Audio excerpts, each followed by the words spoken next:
Tem histórias que a gente carrega pro resto da vida, sabe? Aquelas que grudam na alma, feito barro molhado no pé descalço. Essa aqui é uma delas. E eu não tô inventando nada, não. Eu vi com meus próprios olhos, lá no interior do Ceará, onde o sol racha a terra e as pessoas, onde um homem pode passar a vida inteira sem falar com ninguém, mas quando ele fala, é porque a coisa ficou séria demais para ficar calado. Bom dia, boa tarde, boa noite ou boa madrugada. Seja lá que horas forem aí na sua casa, você é muito bem-vindo aqui. Meu nome é José Mariano, tenho 58 anos e sou dono de um armazém pequeno aqui no sertão cearense, bem na beira da estrada que liga Quixadá a Senador Pompeu. Já vi muita gente passar por essa estrada.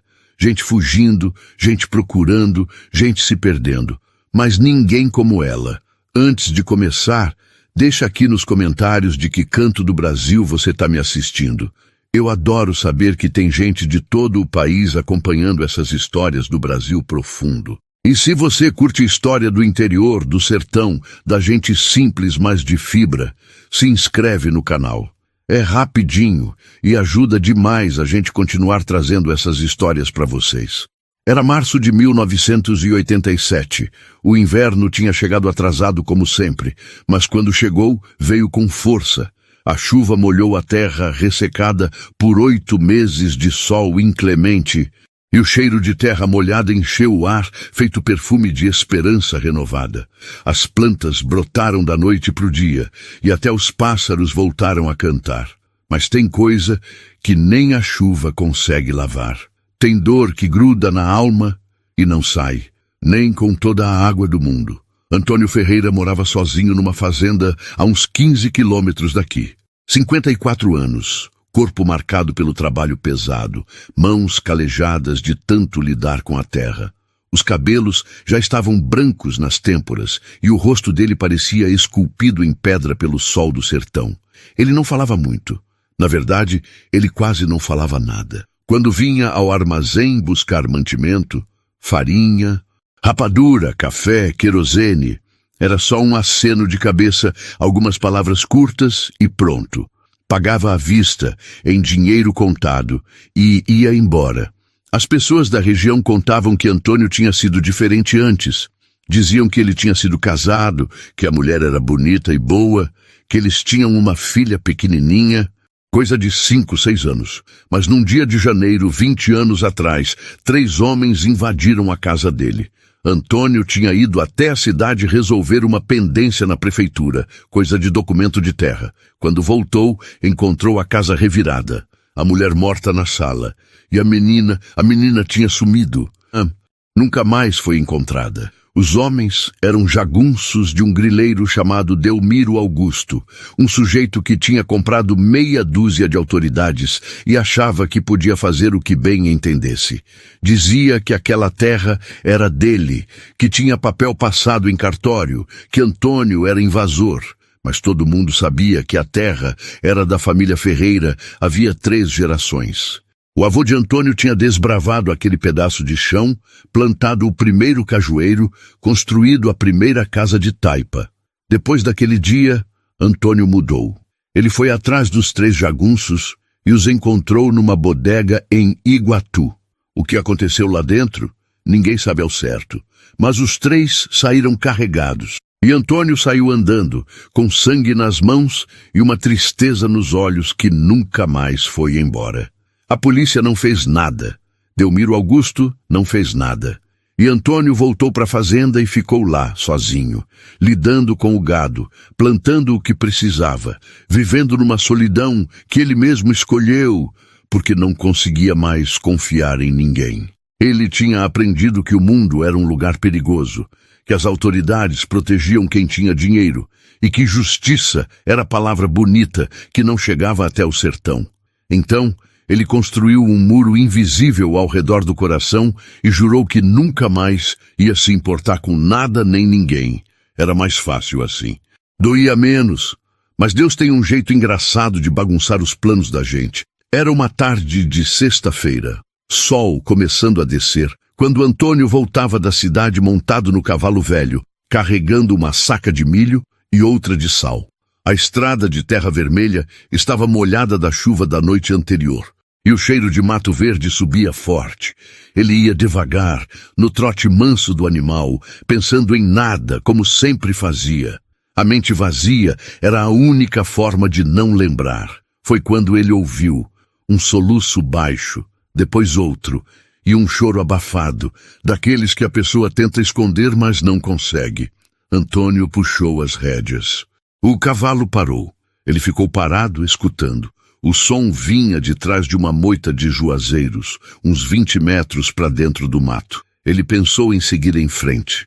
Não era problema dele. Nunca era problema dele. Mas alguma coisa, talvez a memória da própria filha, talvez a voz da mulher morta, talvez só a humanidade teimosa que ainda respirava dentro dele, fez com que ele descesse do cavalo e caminhasse até lá. E foi quando ele viu uma moça, devia ter uns 22 anos. Estava sentada no chão, encostada no tronco de um juazeiro, os joelhos dobrados contra o peito, o rosto escondido entre os braços. O vestido, um vestido simples, de chita florida, o tipo que as moças do interior usavam para ir à missa, estava rasgado na lateral, deixando à mostra a pele machucada. Os pés estavam descalços, sujos de barro e sangue. Os cabelos negros, longos, estavam desgrenhados, com folhas secas e galhos presos. Ela tremia, mesmo com o calor da tarde. Antônio ficou parado, sem saber o que fazer. Ele não falava com mulher havia 20 anos. Não falava com ninguém, na verdade, mas mulher menos ainda. A última mulher que ele tinha tocado era a esposa, antes de encontrá-la morta. Mas então a moça levantou o rosto, e quando os olhos dela encontraram os dele, Antônio sentiu o peito apertar. Ela estava com medo, terror puro, os olhos vermelhos de tanto chorar, o lábio inferior tremendo, a respiração acelerada. Mas tinha outra coisa também. Tinha vergonha. Uma vergonha profunda, do tipo que faz a pessoa querer sumir do mundo. Moço, a voz dela saiu fraca, quase um sussurro. Moço, meu vestido rasgou na estrada. Antônio olhou para ela e foi como se 20 anos de gelo dentro do peito começassem a rachar. Ele viu a filha que tinha perdido, viu a mulher que não conseguiu proteger, viu todas as injustiças do mundo concentradas naquela moça sentada no chão, tentando cobrir o corpo com as mãos, pedindo ajuda com a pouca dignidade que ainda lhe restava.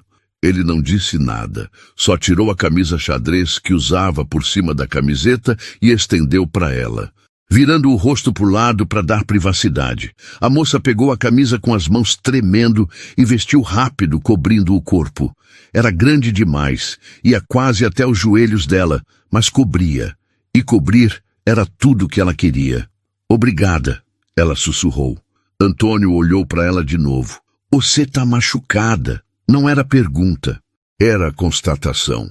Ele tinha visto coisa demais na vida para não reconhecer os sinais. As marcas nos braços, os arranhões no pescoço, a forma como ela se encolhia quando ele fez um movimento brusco para pegar o cantil de água que estava amarrado na sela do cavalo. Ele ofereceu a água.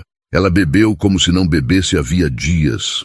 A água escorreu pelo canto da boca, lavando um pouco da poeira e do sangue seco. Quando ela terminou, limpou a boca com as costas da mão e olhou para ele com aqueles olhos grandes, escuros, cheios de uma dor que ele conhecia bem. Como é seu nome? Ele perguntou, a voz áspera de quem não estava acostumado a fazer perguntas. Francisca, ela respondeu baixinho. Mas todo mundo me chama de Chiquinha. Antônio assentiu. Eu sou Antônio. Tenho uma fazenda perto daqui. Você precisa de ajuda. Não era pergunta, era fato. Chiquinha abaixou os olhos. Eu não quero dar trabalho não, moço. Eu só preciso chegar até Quixadá. Tenho uma tia lá. Ela pode me ajudar. Você não vai chegar a lugar nenhum nesse estado, Antônio disse, a voz firme, mas não ríspida. Quixadá fica a mais de 40 quilômetros daqui. Você não tem nem sapato nos pés. Antes de eu continuar, me conta uma coisa. Se você tivesse no lugar dele, teria feito diferente? Deixa sua resposta aqui nos comentários. E se você está gostando dessa história do Brasil profundo, deixa aquele like. Ajuda demais o canal a crescer e trazer mais histórias do interior para vocês. Chiquinha mordeu o lábio inferior, os olhos enchendo de lágrimas de novo. Eu não posso voltar, ela disse. A voz quebrando. Eu não posso voltar para lá. Ele vai me matar. Antônio sentiu o sangue gelar nas veias. Quem vai te matar? Ela hesitou.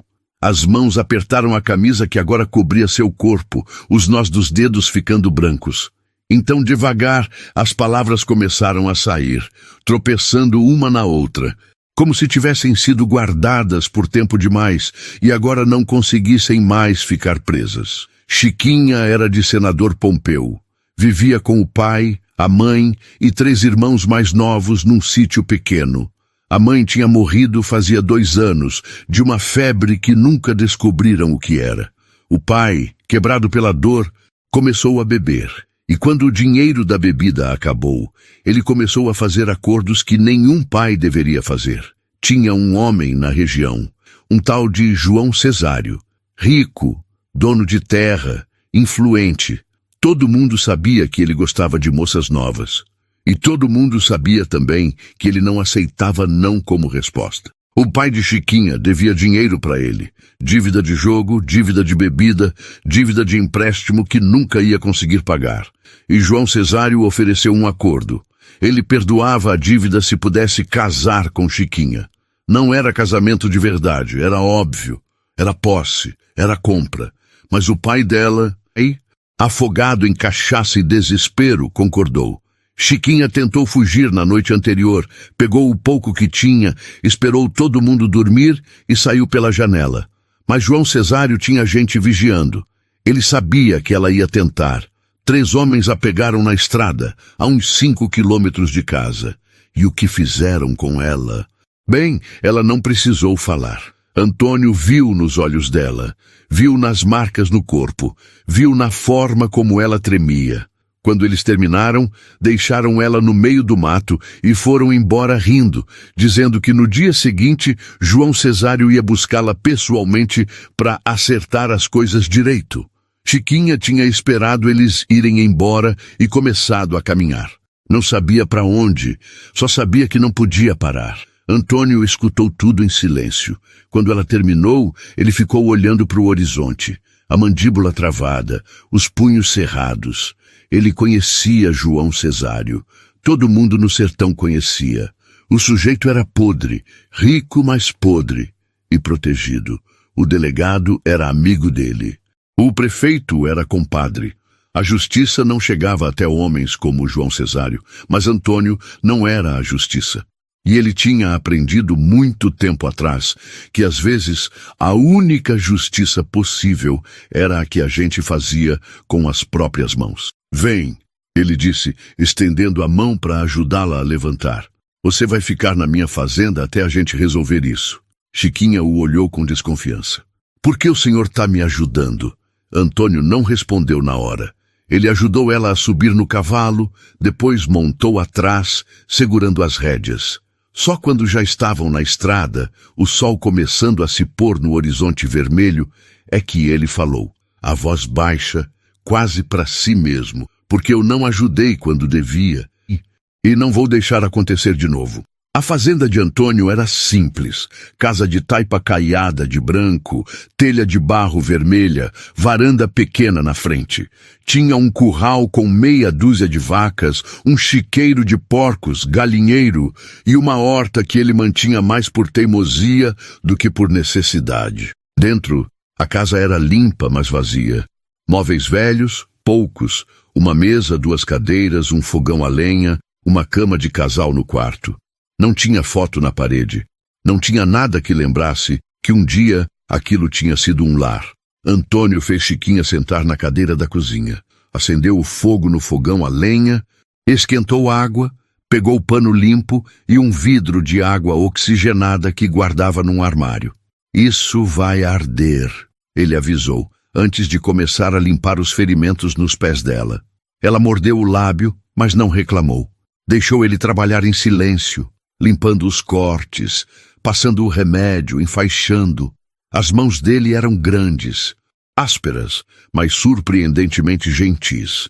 Mãos que sabiam lidar com animais feridos, com bezerro recém-nascido, com coisa frágil.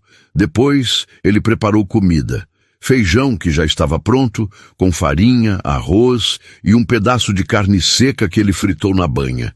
Não era comida de festa, mas era comida de verdade. E Chiquinha comeu como se não comesse havia dias. Talvez não tivesse comido mesmo. Quando ela terminou, Antônio mostrou o quarto. Você dorme aqui. Eu durmo na rede na varanda. Mas essa é a sua cama. E hoje é sua. Ele interrompeu num tom que não aceitava discussão.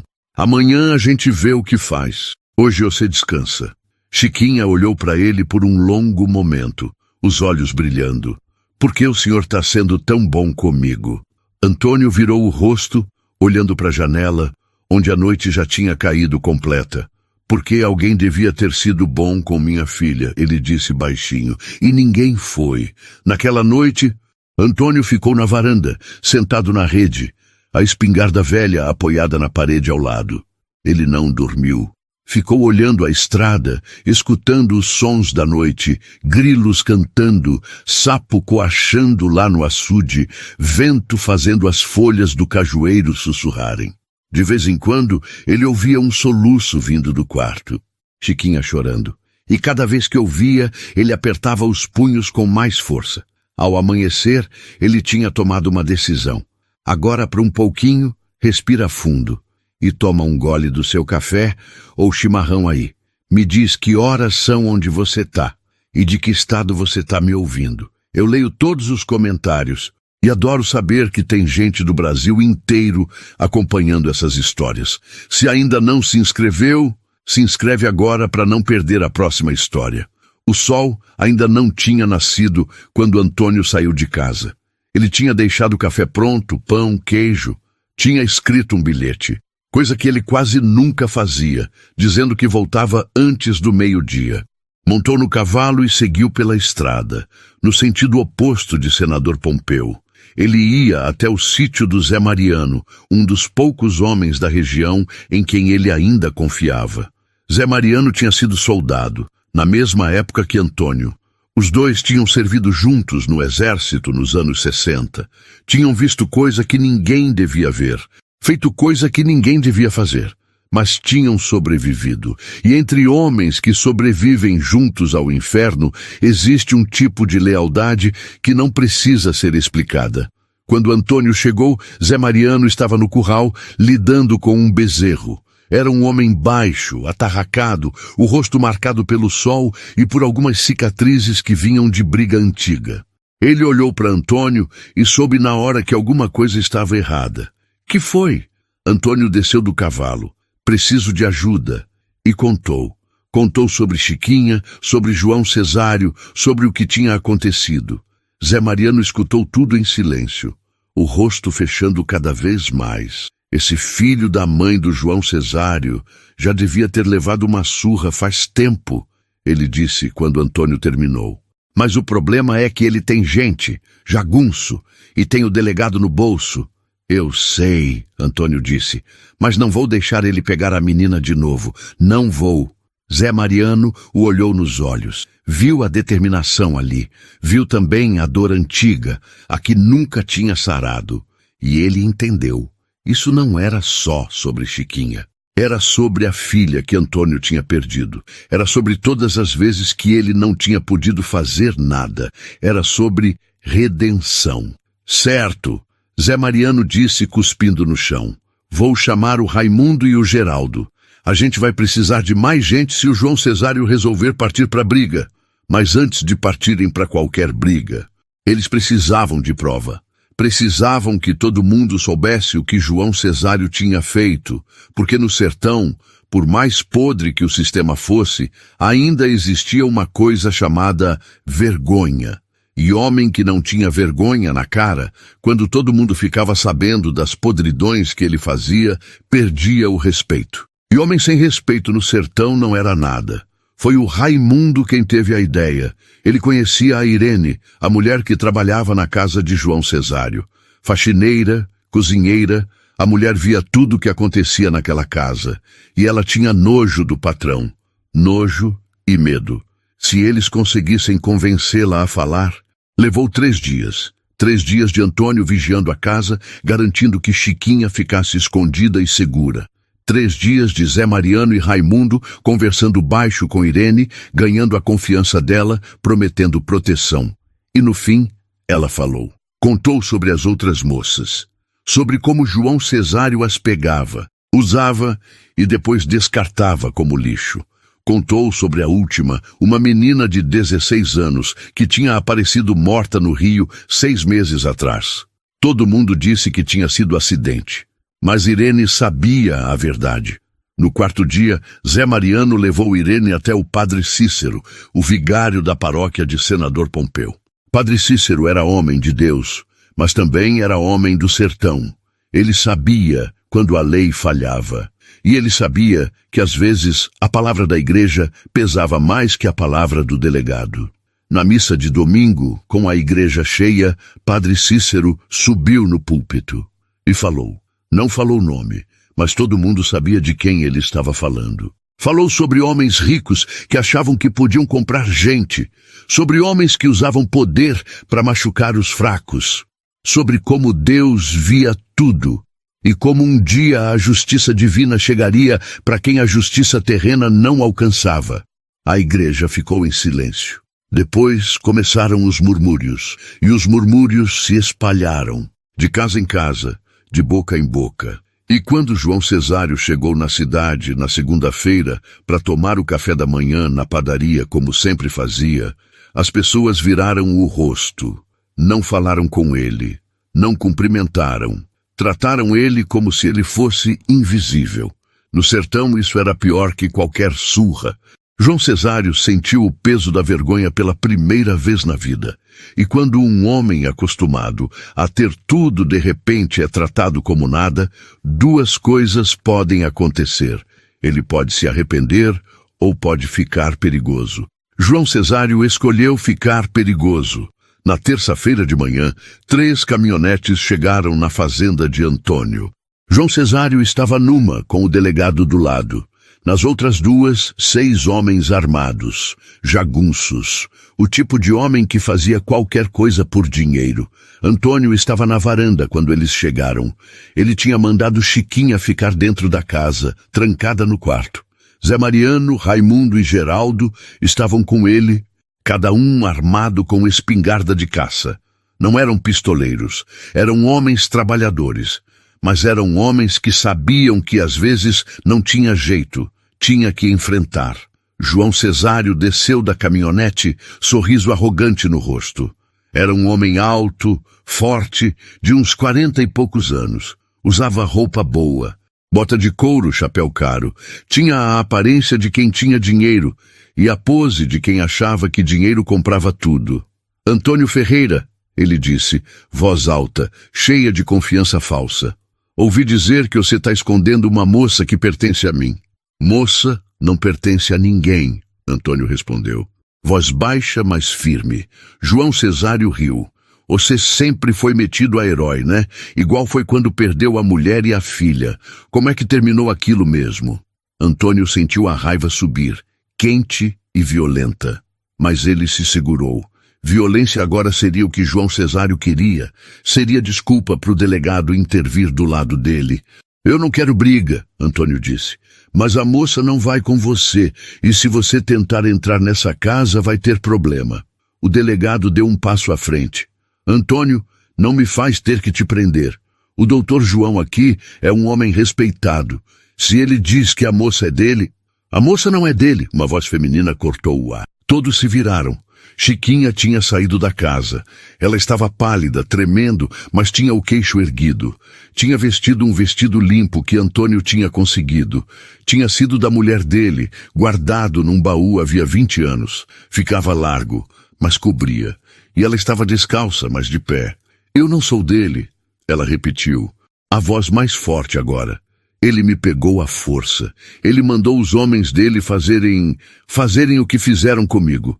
E eu nunca vou ser dele. Nunca. João Cesário estreitou os olhos. Cala a boca, menina. Você não sabe o que está falando. Eu sei muito bem, Chiquinha disse, e agora tinha lágrimas escorrendo, mas também tinha fogo nos olhos. E todo mundo sabe agora. O padre falou, a cidade inteira sabe. O senhor pode ter dinheiro, pode ter amigos, mas não tem mais respeito. E no sertão, homem sem respeito não é nada. Foi como se ela tivesse dado um tapa na cara dele. João Cesário ficou vermelho de raiva. Deu um passo à frente, a mão indo para o revólver na cintura.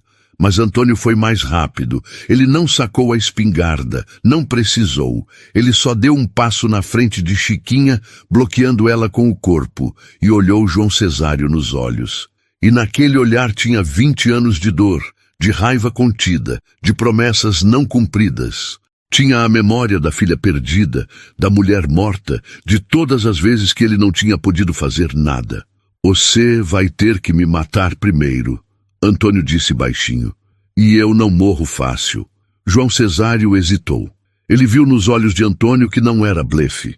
Viu nos olhos de Zé Mariano, Raimundo e Geraldo, todos de pé, espingardas na mão que eles também não iam recuar. E percebeu que se ele tentasse levar Chiquinha à força, ia ter morte, talvez a dele. O delegado, percebendo que a situação ia ficar feia, puxou João Cesário pelo braço. Vamos embora, doutor. Isso não vale a pena. Deixa a moça. João Cesário puxou o braço com raiva. Mas ele sabia que tinha perdido. Olhou para Chiquinha com ódio, depois para Antônio. Você vai se arrepender disso. Ele cuspiu. Já me arrependi de muita coisa na vida, Antônio respondeu. Mas disso aqui eu nunca vou me arrepender. João Cesário deu meia volta, entrou na caminhonete e foi embora numa nuvem de poeira. Os jagunços o seguiram. O delegado ficou para trás um momento olhando para Antônio. Cê fez a coisa certa, ele disse baixinho, num tom que só Antônio ouviu. Depois, ele também foi embora. Quando a poeira assentou e o som dos motores sumiu no horizonte, Chiquinha desabou. Os joelhos fraquejaram e ela teria caído se Antônio não a tivesse segurado. Ela agarrou a camisa dele e chorou. Um choro profundo, de alívio e dor misturados. Acabou, Antônio disse a voz rouca. Acabou. Essa parte da história sempre me arrepia até hoje. E olha que eu já contei ela várias vezes. Se você está sentindo o mesmo, deixa aquele like aí. E compartilha com alguém que você acha que ia gostar dessa história também. Ajuda muito o canal, de verdade. As semanas que se seguiram foram estranhas para Antônio. Pela primeira vez em 20 anos, ele não estava mais sozinho. Chiquinha ficou. Não porque não tinha para onde ir. A tia em Quixadá tinha mandado recado dizendo que ela era bem-vinda, mas porque ela queria ficar. Ela queria ajudar o homem que tinha salvado ela quando ninguém mais ia fazer nada. Ela começou a cuidar da casa, limpava, cozinhava, arrumava, plantou flores na frente, coisa que Antônio nunca tinha feito. Consertou a cerca que estava caindo, pintou a parede que estava descascando. E devagar, muito devagar, a casa voltou a parecer um lar. Antônio não sabia como reagir. Ele tinha passado tanto tempo sozinho que ter alguém por perto era desconfortável. Mas também era bom. Era bom acordar e ter café pronto. Era bom voltar do trabalho e ter comida quentinha esperando. Era bom sentar na varanda no fim do dia e ter alguém para conversar, mesmo que a conversa fosse pequena, sobre o tempo, sobre as galinhas, sobre nada importante. Um dia, Chiquinha estava na cozinha fazendo bolo de milho. Tinha aprendido com a mãe, ela disse, quando Antônio entrou. Ele ficou parado na porta, olhando. Ela cantarolava baixinho enquanto mexia a massa. E tinha farinha no rosto e ela sorria.